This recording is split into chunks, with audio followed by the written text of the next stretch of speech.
Hey YouTube, coming at you with the strong 8-1 Great League Remix team.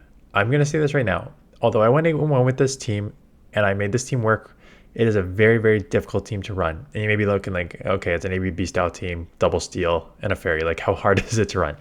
The problem with this team is Perrserker and Togedemaru are extremely, extremely glassy. And Togedemaru is one of those Pokemon that you really need to like play with a bunch of times to understand how to like fully maximize its potential.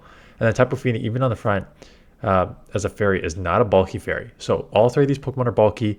You can get shredded very easy in the back by like a grounder fighter. And then Tapu Fini can still take a lot of damage. Togedemaru requires it's kind of smart when you need to Veil Stinger versus just a straight Wild Charge. So we did well with it. You're going to see some insane, insane wins here. But again, you're going to see some easy wins. I think this one was one of the easier wins. But you're also just going to see some insane wins. But you're going to see like sort of the glassiness of the team. So we are getting resisted Razor Leafs here, which are shredding you, right? So that's a problem. Like, they're gonna be able to flip switch if they want, which is fine. I'm gonna shield because I think I can either keep switch or I can grab this last shield. And I think they're gonna let me grab this last shield. And then this is where sort of like the energy management and stuff comes into play. It's like, okay, so I have to come to Togedemaru because obviously I do not want to get lit up by the grass. These are resisted. I'm gonna throw this right away. I can live this.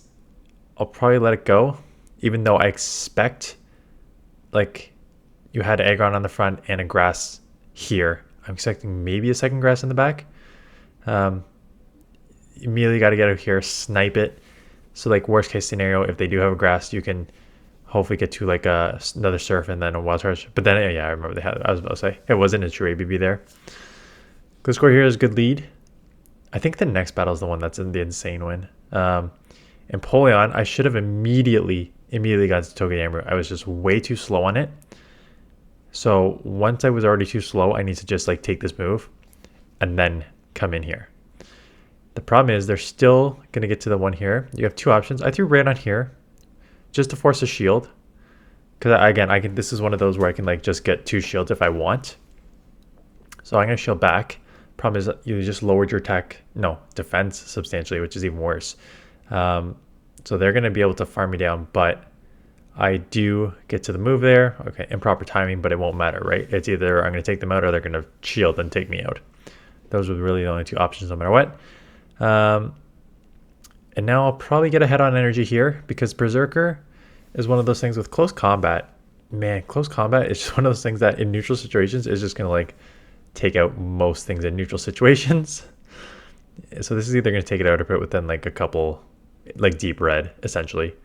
So there's the red. Coming here, I don't think I can farm it all the way down before they get to the drill run, and I don't want to take that, so I'm going to take this out. They still have the Glizz Core. I'm going to do pretty much all chipped. Yeah, it doesn't take it out, but it's very, very, very close. Yeah, full farm down. Very glassy there. I think this is one of the better ones. So, okay, finally, lead loss. Perrserker is always your switch in because Togedemaru can just get very, very walled by like your mud boys or just ground in general, like Diggersby and stuff like that. Whereas Perrserker at least has like the close combat. So they get a sharp increase here in attack, which is unfortunate. I've already burned one shield. I think I can flip switch here. So I'm gonna flip switch because Togedemaru does not have. I have no matchup against the Galv with my Tapu. So I'm gonna either take this out or grab the last shield here. I don't quite take it out, but that's okay. And I expect this to come in here. I'm gonna just stay in here because I remember them baiting, which was weird, but I think I could have lived a Volt's discharge there. Maybe it would have been close. Get this off, and now I was trying to catch a move, but it's now low enough that just going double wild charge is gonna make me win. This wasn't the insane game. The insane game was the one with Carbink. I can't wait to showcase that one because that one was so fun. That was an insane one. So Wild Charge is enough to take this out. Power Punch is probably going to take me out from this range because I lowered my... not quite. But now they're probably going to be able to counter... no, I'll be able to take them out because counter is resisted. Tapping into Rylantist. So again, terrible lead here. Maybe it was this one. So switch in here. They're going pretty slow. They have superpower, right? So I've got a shield. I'm loaded with energy, so I'm like, even if they get out of here, I'm probably going to get the shield back with whatever this is. It is a double, so they have a counter user. And immediately I'm worried about a double counter user in the back. So if it's like a Vigoroth, or maybe it's the Carbink one, like I'm in trouble. So I grab both shields. And it's Togedemaru time. And I'm like, the only way I'm going to win this is if I start wild charging and not just wild charging, but like boosting my attack here. So I'm just basically sacrificing this. And Togedemaru's going to have to just sweep here. They're going to get a third body slam off. But it's like, okay, you just have to let this go. And even though you're taking super effective damage here, and I'm going to have to shield... because even a body slam between that and counters, I expect a counter user in the back. I need to come out with some energy here. I don't think one wild charge is going to take this out. I think a boosted wild charge will take this out because that does super effective. I don't think I can do two more before they get to move. So I got a little more energy. Got the first wild charge off. I expect this to come back in. I can't throw it yet. I need to get a little more energy, because you need to wild charge whatever's in the back. So I'm going to lower my defense again. Goodbye here. Carbink. I need two wild charges to take this out. I'm just one spark or thundershock short. Because I am boosted, those do over the 50%. This is not a fully XL Carbink by any means. It looks like they just powered up whatever they had. Double wild charge for the win. That's just playing with it and knowing. Corebreaker. Yeah, let's just put the amazing battle followed by a Corebreaker loss. Yeah, they have ground electric is a Corebreaker to this team, right? Electric super effective here. Ground super effective against my backline. So I'm gonna chip here. I think I try and like catch or just like come in here and take the move.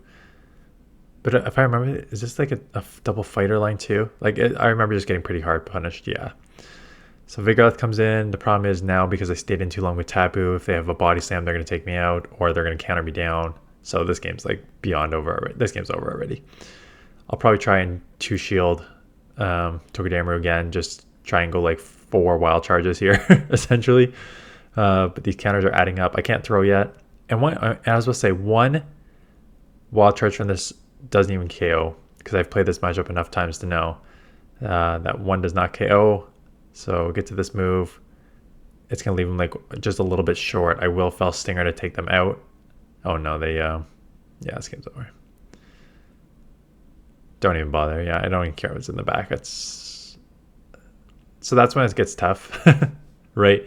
If you can't get out in time or if it's like your front Pokemon's down too much that you can't deal with the fighter, this team's just going to get wrecked. So you need to like know that. I came in here because I don't know. I could have come Foul Play. I could have come Shadow Claw Foul Play because I think that would have been better. I'm at back-to-back wild charges, so it's one of those things where it's like, I know I'm going to win this matchup anyways.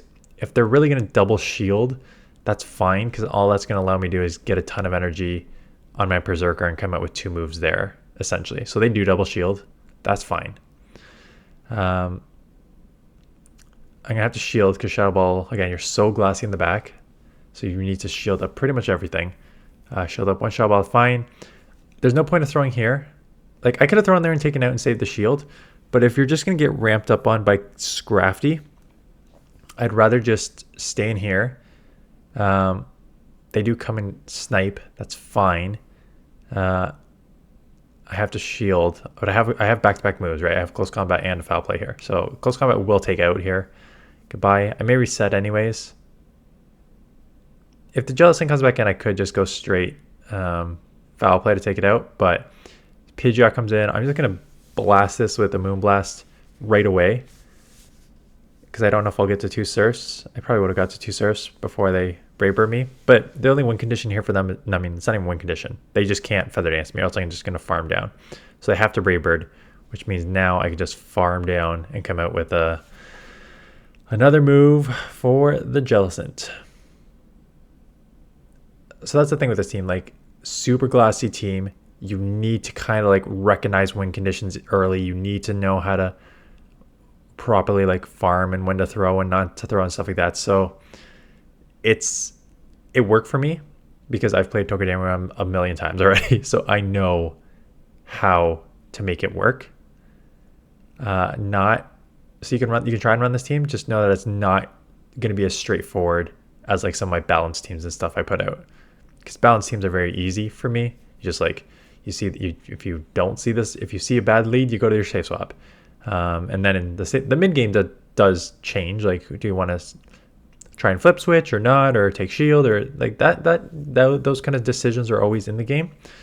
But with this, it's just like knowing you're gonna lose. And then this is tough, right? So like, I just foul play here. I could have close combat. It wouldn't have mattered. It's just like the same energy, but I expect them to shield because they are super glassy. At this point, Wild Charge is not resisted, and I don't know why they're not throwing. Maybe they do not know how fast it is to get to Wild Charge. It is very fast, and this thing has like a truck. They could farm down here, which is what they're going to do. I'm just going to throw this immediately to lower my defense more, so they just take me out faster, which is great because I do not want them to get a million energy when I am dry on energy here. And I think they let that move through, which means that I'm now to move, and we're going to see they're at 2, but we're going to CMP here. So close one at that still. It's a lot of like close, tough wins that I'm just like, so Toxpac's terrible lead. Again, you have two answers in the back. I just get absolutely hard punished here. I bait because I figure they know I have close combat and they're likely to shield. And if they do, yeah, and I don't want to lower my defense so they can just farm me down, I'm going to force them to throw here. Not that it matters too much because I have a, you can say that's kind of a risky bait, but it's, in my opinion, it's not, and that forces them to throw there. Not that it matters because they're going to get multiple foul plays off now. And boosted foul plays, this is why Tapu's always been disappointing for me. Like, those boosted foul plays are doing a ton of damage. I can live one more, but like, I really need them to let this go. And I just go straight boom. I need them to let this go. If they're smart, I don't think they shield. If they were smart, they would recognize it's an ABB style team, but they did not. They have Guzzlord, which is also a decent answer because it resists the electric. It does not resist Fell Stinger. The problem is Dragon Breath, resisted Dragon Breath, resisted Dragon Claws are going to add up here. So I'm going to have to keep boosting here, even though they're nothing. I could have at this point maybe gone Wild Charge. Like from this range, double boosted Wild Charge for sure will take out. So I had the option just to like go to Wild Charge here. I just don't want to lower my attack for what is in the back again because I'm now 3 times boosted. I'm going to commit to the aggressive farm down. I do not get it if I remember. I remember this. I was like, I just blew this game. Dragon Claw, resisted. They come in here. Toxapex, I am loaded with energy and 2 times boosted. So they have to call it. And now I'm 3 times boosted. 3 times boosted. Wild Charge from a Togedemaru is going to boom. A full health Toxapex, come in, farm down with thing. So again, did I go 8-1 with this team? Yes. Would an average player who doesn't know how to play these Pokemon go 8-1 with this team? Probably not. So just keep that into mind. I think the idea of this team works very well, right? Just based on the meta, you have a lot of poisons right now. Toxapex is everywhere. A couple Golbats here and there. And then you have a you have a few Carbink and stuff like that, which both perrserker and Togedemaru actually win those matchups, the close combat and the wild charges, actually, just so you know. Yeah, and then Tapu on the front to deal with the fighters. Again, what you didn't see is like no Quag. Like a Quag would be tough, but if I Safe Slot Berserker and I Shadow Claw in close combat, like it'll hurt the mud bombs and stuff like that, and probably take me out. But you'll do chip damage enough that Tapu will deal with it. So that's it. That's a team. That's how it's run, and that's it. So I actually don't have any other right now when I'm filming. I don't have any other remix teams. So I'm sure I will get some because there's a couple others I want to try. I really have been trying to make Jumpluff work. So I think Jumpluff, like I know, but so I think I'm gonna go with another grass instead, like a Whimsicott or something. My thought process with Jumpluff was like, it's a flyer, so you resist the fighting, and it's got the grass, so you can hit super effective for its Carbink, and it's got acrobatics, so it'll still hit super hard in neutral situations. But it's double weak to ice, so that's been actually costing me quite a lot here. I ran into a few sand slashes, like a couple steel sand slash stuff like that, which is just like you get walled. So if I'm gonna get walled, I might want that fairy coverage too, but then you open up to poison. I mean, you're weak to poison anyways. That would just make you double weak to poison. So I don't know, we'll see. We'll see. Anyways, that's it. Thanks for watching. See you guys in the next one.